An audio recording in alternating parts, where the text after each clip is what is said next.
নমস্কার বন্ধুরা, আবার ফিরে এসেছি নতুন একটা রেসিপি নিয়ে।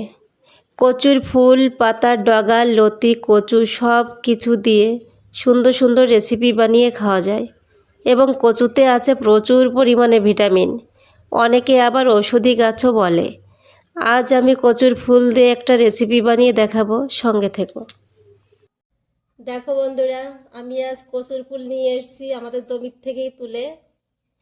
কচুর ফুল দিয়ে আজ আমি টক বানিয়ে দেখাবো। প্রথমে আমি ফুলটাকে এইভাবে কেটে নেব।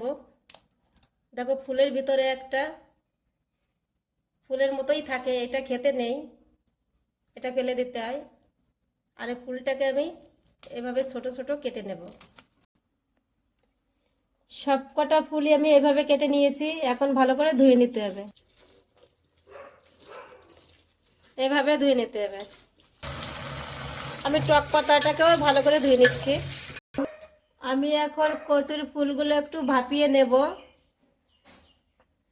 কড়াইতে দিয়ে দিচ্ছি জল,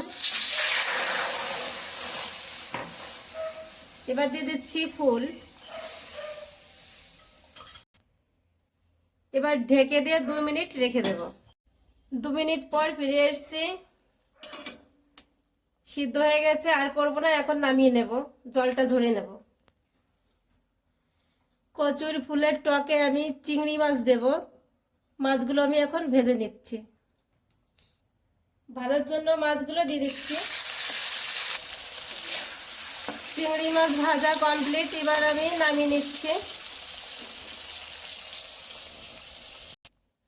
মাছ ভাজার তেলেই দিয়ে দিচ্ছি ফোড়ন, গোটা সর্ষে, কালো সর্ষে দিচ্ছি আমি এখানে।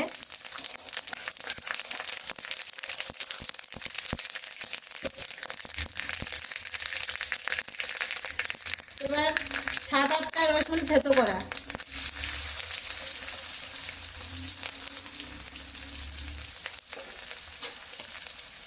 সর্ষেটা আমি একটু ভাজার পরেই রসুনটা দিয়ে দিলাম। এবার এইভাবে ভালো করে একটু ভেজে নিতে হবে।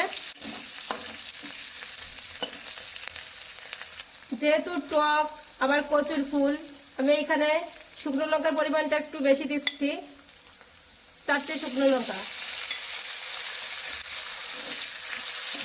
সব মশলাগুলো একটু লাল করে ভেজে এবার দিয়ে দিচ্ছি কাঁচা লঙ্কা থেতো করা।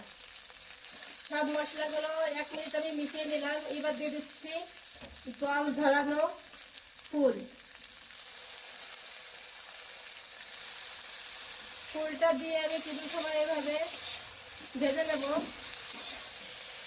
ফুলটা দেওয়ার পরে আমি 1 থেকে 2 মিনিট এভাবে কষিয়ে নিলাম। এবার দিয়ে দিচ্ছি চিংড়ি মাছ ভাজি।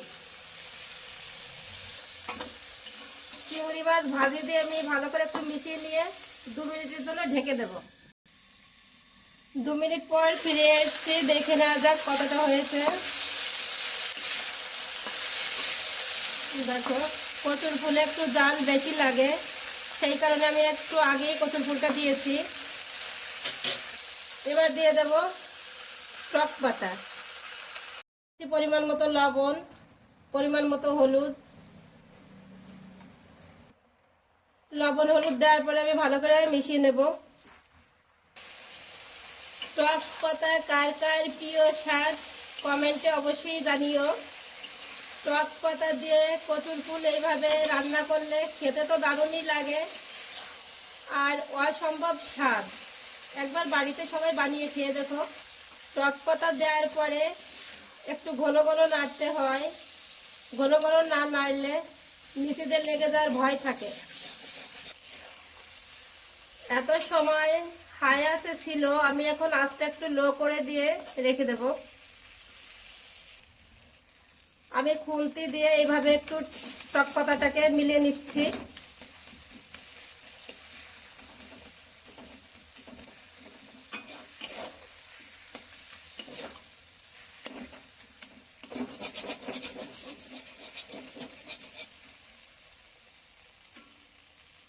কচুর ফুলের টক রেডি, আমি এখন নামিয়ে নিচ্ছি।